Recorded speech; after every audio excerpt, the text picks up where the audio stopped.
Welcome to techno উডার্ক। আজকে আপনাদের জন্য একটা নতুন ভিডিও নিয়ে এসেছি যে আমি কি প্রোডাক্ট দিয়ে পালিশের কাজ করি এবং এরকম কাঁচের মতো গ্লেজগুলো কিভাবে নিয়ে আসি, সেই প্রোডাক্টগুলো কিভাবে মিক্স করি, কিভাবে অ্যাপ্লাই করা হয়, সেইগুলো আজকে আমি মূলত দেখাবো একটা ভিডিওর মধ্যে। তো যারা পালিশের কাজ করেন ফার্নিচারের উপরে, তাদের পালিশের কোয়ালিটি এরকম আনতে হলে কি প্রোডাক্ট ইউজ করতে হয় দেখুন। খুব অল্প খরচায় আর দামগুলো আমি সব কিছু বলে দেবো এই ভিডিওয়। তো দেখুন, এটাকে বলা হয় সেন্ডিং সিলার, আর এই সিলারটার দাম খুব কম। এটার দাম 4 লিটারের দাম পড়বে মাত্র 1000 টাকা, আর যদি আপনারা 1 লিটার সিলার নেন তাহলে 250 টাকা দাম পড়বে। তো একটা মূলত দরজার ওপরে যদি আমি বলি, একটা দরজায় কিন্তু 1.5 লিটার সিলার লাগবে একটা দরজায়। আর যদি আপনারা খাটে অ্যাপ্লাই করেন তো একটা বক্স খাটে 2 লিটার সিলার লাগবে একটা বক্স খাটে। এবারে এই সিলারটা কিভাবে মিক্স করতে হয়, তো সিলারটা ফার্স্ট পদ্ধতি হচ্ছে, সিলারটা আমি ফার্স্ট 1 কোট অ্যাপ্লাই করব, সেক্ষেত্রে আমার যতটা প্রয়োজন আমি ততটা নেব। তো এইভাবে আপনারা পালিশ করবেন। পার্ট টু পার্ট আপনাদেরকে বুঝিয়ে বলছি, যদি না বুঝতে পারেন অবশ্যই কমেন্ট করবেন। এটা হচ্ছে থিনার। এই যে থিনারটা হচ্ছে যে কোনো কোম্পানির থিনার নিতে পারেন। তো থিনারের একটু থিনারটা ভালো মানের থিনার নিতে হবে যাতে কাজটা ভালো হয়। একটু দামি থিনার নিলে ভালো হয়। আর থিনারটা আছে 4 লিটারের ড্রাম। 4 লিটার ড্রামের দাম হচ্ছে, থিনারের দাম হচ্ছে মাত্র 600 টাকায় পড়বে, 600 টাকা। আর যদি আপনারা 1 লিটার থিনার নেন তাহলে কিন্তু দাম পড়বে ওই 160 টাকার মতো। এবারে এটাকে মিক্স করছি। দেখো, প্রথমে থিনার দিয়েছি, এই সিলার দিয়েছি, তারপর থিনার দিলাম। দেওয়ার পরে এটাকে সুন্দর করে মিক্স করছি। মিক্স করার পরে পুরো কাঠের উপরে ফার্স্ট কোট অ্যাপ্লাই করে দেওয়া হবে। প্রথমে কাঠটা ঘষে নিতে হবে, ঘষার পরে অ্যাপ্লাই করতে হবে। তো চলো আমি অ্যাপ্লাই করি, তো আপনাদেরকে দেখানো মানে বোঝানোর জন্য। দেখুন, অ্যাপ্লাই করার সঙ্গে সঙ্গে কিন্তু কাঠের যে ন্যাচারাল যে কালার থাকে, একটা কালারটা চলে আসছে। কালারটা কেমন চলে আসছে, কোনো কিন্তু আমি সিলারের সঙ্গে কিছু মেশাইনি। সেক্ষেত্রে কোনো কিছু মেশানোর দরকার নেই। যদি আপনারা ন্যাশনাল কালার করেন কিছু মেশানোর দরকার নেই। তো এটা তো চলে গেল ফার্স্ট কোট। এবার আমি দ্বিতীয় যে পদ্ধতিটা, অনেকেই চাই যে কাঠটা একটু ডিপ কালার করব, হালকা ডিপ টাইপের করব, তাদের ক্ষেত্রে কি হবে, তো সেম প্রসেস, ওই একই থিনার আর একই সিলার। এবার কি করবেন, এই সিলারটা ফার্স্ট সিলারটা নেবেন যদি আপনারা কালারটা একটু ডিপ করতে চান, হালকা সামান্য পরিমাণ ডিপ করতে চান। আর যারা বাংলাদেশ থেকে ভিডিও দেখেন তাদেরকে বলবো, এই সিলারটা যে কোনো কোম্পানির সিলার নিতে পারেন, স্যান্ডিং সিলার বলবেন।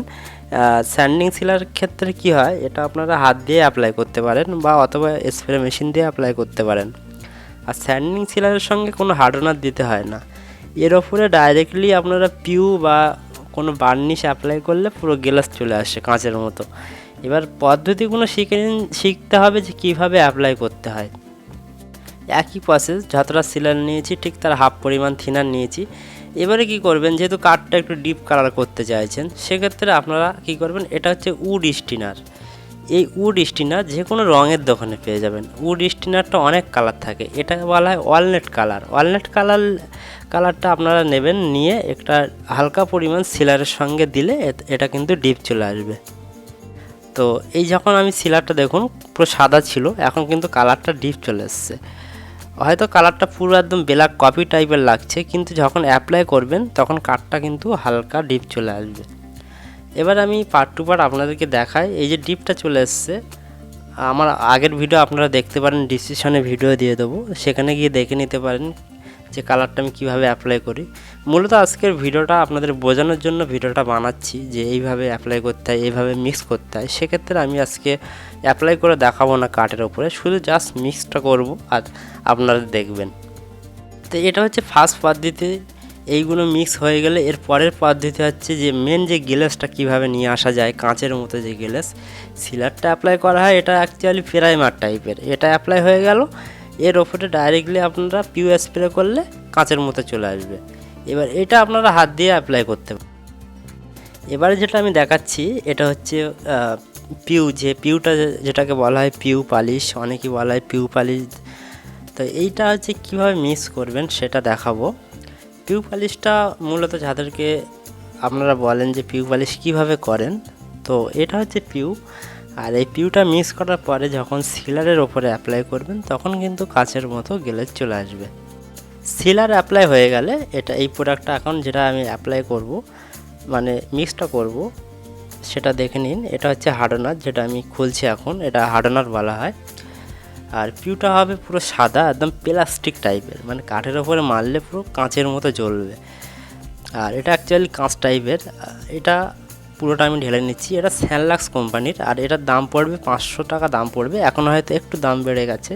কলকাতার মধ্যে আপনারা কলকাতা বড়বাজার মার্কেটে পেয়ে যাবেন, এখন হয়তো 550 টাকা দাম নিতে পারে। এবারে কোম্পানি তো অনেক রকম কোম্পানির থাকে, আর এটা হচ্ছে হার্ডনার, সেই হিসাবে দাম পড়বে। আপনারা যে কোনো কোম্পানির নিয়ে অ্যাপ্লাই করতে পারেন। তো আমি এটা অ্যাপ্লাই করি স্যানলাক্সের পিউ। আর এটা হচ্ছে থিনার যে কোনো কোম্পানির থিনার দেবেন, কোনো সমস্যা নেই। তো থিনারটা একটু দামি থিনার দেবেন যাতে ভালো হয়। এটা হচ্ছে A1 গোল্ড থিনার। এই তিনটেকে দিয়ে আমি মিক্স করছি। আর থিনারের পরিমাণটা খুব কম দিয়েছি, 100 থেকে 150 গ্রাম থিনার দিয়েছি। দেওয়ার পরে এটাকে সুন্দর করে মিক্স করব, তারপরে স্প্রে করে দেবো। এরপরে আপনারা কি করবেন, সিলার অ্যাপ্লাই হয়ে গেলে এটা স্প্রে করলে পুরো কাঁচের মতো গ্লেজ চলে আসবে। তো আমি একটা খাটের ওপরে স্প্রে করলাম, সেটা আজকে আপনাদেরকে দেখাবো যে গ্লেজটা কেমন এসছে।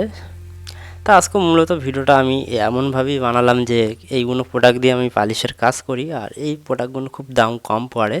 এটার দাম বললাম 550 টাকার মধ্যে পেয়ে যাবে। কলকাতা বড় বাজারে যাবেন, গিয়ে 12 নম্বর বর্নফেল বলে একটা জায়গা আছে, সেখানে আপনারা গিয়ে এইসব প্রোডাক্টগুলো, সব রকম প্রোডাক্ট পালিশের ওখানেই পেয়ে যাবেন। যারা বাংলাদেশ থেকে ভিডিও দেখেন তাদেরকে বলবো যে কোনো কোম্পানির পিউ বা অথবা এই সিলার নিয়ে আপনারা কাজ করতে পারেন। তো এরকমভাবে মিক্স করার পরে স্প্রে করে দেবেন। তো চলো আমি একটা গ্লেজটা আপনাদেরকে দেখাই, একটা খাটে কেমন গ্লেজ এসছে। তো দেখুন পুরো কাঁচের মতো গ্লেজ চলে এসছে। এটা হচ্ছে একটা সেগুন কাঠের খাট, আর এই খাটটা গ্লেজটা দেখুন পুরো জ্বলছে পুরো কাঁচের মতো। সিলার পালিশ মূলত দেখুন যে কাঠ পুরো দেখা যাবে, অথবা গ্লেজটা দেখুন পুরো কাঁচের মতো থাকবে। এটা হচ্ছে সিলার পালিশ। আর যারা গালা পালিশ করেন তাদেরকে অবশ্যই বলবো পুরো গালা পালিশ ছেড়ে দিন, খুব অল্প খরচায় এরকম পালিশ করুন, খুব অল্প খরচায়। আপনাদেরকে বলবো এরকম পালিশ করুন, দেখবেন খুব অল্প খরচায় হয়ে যাবে। গালার দাম অনেক, ফালতু কষ্ট, অনেক খাটনি, আর এরকম পালিশ আনতেই পারবেন না গালায়। তো এরকম পালিশ করুন, দেখবেন অবশ্যই। আমার অন্য ভিডিও দেখুন, আপনারা বুঝতে পারবেন, শিখতে পারবেন। আর যারা শিখতে চান পার্ট টু পার্ট কমেন্ট করবেন, কোথায় প্রবলেম হচ্ছে অবশ্যই বলবো। এরকম পালিশ করুন। আর এরকম পালিশ করতে গেলে কিন্তু স্প্রে মেশিন লাগবে, স্প্রে মেশিন ছাড়া এরকম পালিশ হবে না, স্প্রে মেশিন নিয়ে কাজ করতে হবে। আর যদি কিছু প্রোডাক্ট আমি নিচে অনলাইনে দিয়ে দিয়েছি, আপনারা কিনতে পারেন, সিলার বা থিনার অনলাইনে দেখে কিনতে পারেন। আর এই যে গ্লেজটা কেমন হয়েছে অবশ্যই কমেন্ট করবেন। আর এটা যে প্রোডাক্ট আমি অ্যাপ্লাই করেছি লাস্ট, স্যানলাক্সের পিউ, যে পিউটা আমি মিক্স করে দেখালাম, ওই পিউটাই কিন্তু আমি এর ওপরে অ্যাপ্লাই করলাম। ওটা লিটার হচ্ছে 500 টাকা লিটার, এখন হয়তো দাম বেড়ে গেছে, তো আপনারা কিনে নিতে পারেন। তো ভিডিওটা দেখার জন্য আপনাদেরকে অনেক অনেক ধন্যবাদ।